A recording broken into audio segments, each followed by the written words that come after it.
अब देखिए, चलते हैं अपने विचारों की दुनिया में, सत्संग की दुनिया में, ईश्वर को साक्षी मानकर बात करें। आप याद रखिए, ईश्वर जो है ना सत्य स्वरूप है। ऋषि दयानंद जी ईश्वर की व्याख्या करते हुए नियम नंबर 2 बताते हैं।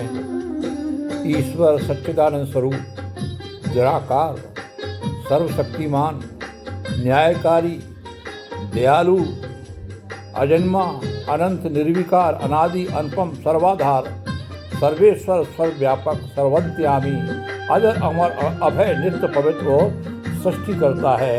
उसी की उपासना करनी योग है। ये किनके शब्द है? ये उस मतलब जो है महान तपस्वी की शब्द है, जिन्होंने अपना पूरा जीवन ईश्वर को जानने में खपा दिया।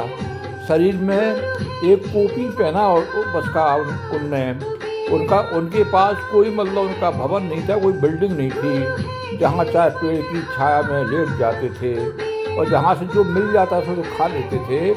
पर उन्होंने इस मानव जाति का इतना उपकार किया है कि मतलब कि हम 1000 जन्म लेके भी उनके उपकार की को नहीं मतलब जो है चुका पाएंगे। उनका बदला भी मानव जाति नहीं चुका पाएगी, क्योंकि उस महान योगी के लिए पता नहीं कितने प्रलोभन मिले, पर सब में लात मार दी। नहीं, मैं तो ईश्वर का प्रचार करूंगा, ईश्वर की वाणी का प्रचार करूंगा, वेदों का प्रचार करूंगा। मुझे तुम्हारी ये संपत्ति नहीं चाहिए, तुम्हारा धन नहीं चाहिए, और तुम्हारी मतलब हाँ मैं तो सत्य बोलूँगा, सत्य का पुजारी हूँ। क्योंकि जो सत्य बोल रहे थे ना, उससे धर्माचारों की जो बोलती बंद हो रही थी, उनका सामना नहीं कर पा रहे थे। उस अग्नि को बुझाने की चेष्टा करी कई लोगों ने, पर मतलब उसको बुझा कोई नहीं पाया। देखिए, हम और आप जो भी कर्म करते हैं, हमारी रिपोर्टिंग अथॉरिटी कोई मतलब मनुष्य नहीं है, कोई गुरु नहीं है, कोई 2 हाथ 2 पैर 1 मुंह वाला नहीं है जिसके आगे हम अपनी रिपोर्ट दें। अरे हम रिपोर्ट देंगे, हम ईश्वर के पास रिपोर्ट देंगे ना।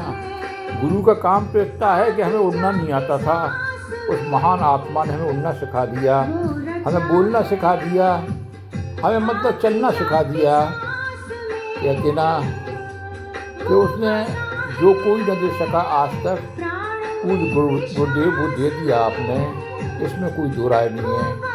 हम चल नहीं पा रहे थे, उसने हाथ पकड़ के चलना सिखा दिया। अब सक्षम है और जाते जाते वो दे भी के गए। अब हमारा काम सारथी का रहेगा। हम जो है आपका सारथी काम देंगे। काम तो आप ही करना है। क्या काम करना है? सब काम करना है। अनीति, अधर्म, अत्याचार, अनाचार के विरुद्ध आवाज़ भी उठाना है। और जहाँ जहाँ घपलेबाजी दिख रही है तो उस संस्था को संभालना, उसको हाईलाइट भी करना है। क्योंकि जब अज्ञानता का पर्दा छा जाता है ना, तो मतलब जो है मनुष्यों को सत्य असत्य, असत्य सत्य दिखता है। तो अपन को ईश्वर के मार्ग पर चलते हुए समीक्षा करना है कि कहाँ क्या चल रहा है। अगर आप कार्यकर्ता हैं, कहीं जिम्मेदारी लिए हुए हैं, तो भी आपको सही सत्य मार्ग पर चलना है। और कहीं जिम्मेदारी नहीं लिए बाहर हैं, तो जो जिम्मेदार लोग हैं ना, उनको वॉच करना है, वो कोई गलत तो नहीं कर रहे। क्योंकि जब आप ईश्वर के पास जाओगे ना, तो वो जो कहेगा अनाचार करना ही पाप है और अनाचार सहना ही पाप है। अबे तू कैसे अनाचार सहता गया? तूने आवाज़ क्यों नहीं उठाई? गीतराज जटायु की बात याद आती है। गीतराज जटायु में कोई सामर्थ्य नहीं थी। वो जानते थे कि रावण से हम नहीं जीत पाएंगे, और उन्होंने निश्चित कर लिया कि मैं विरोध तो करूँगा।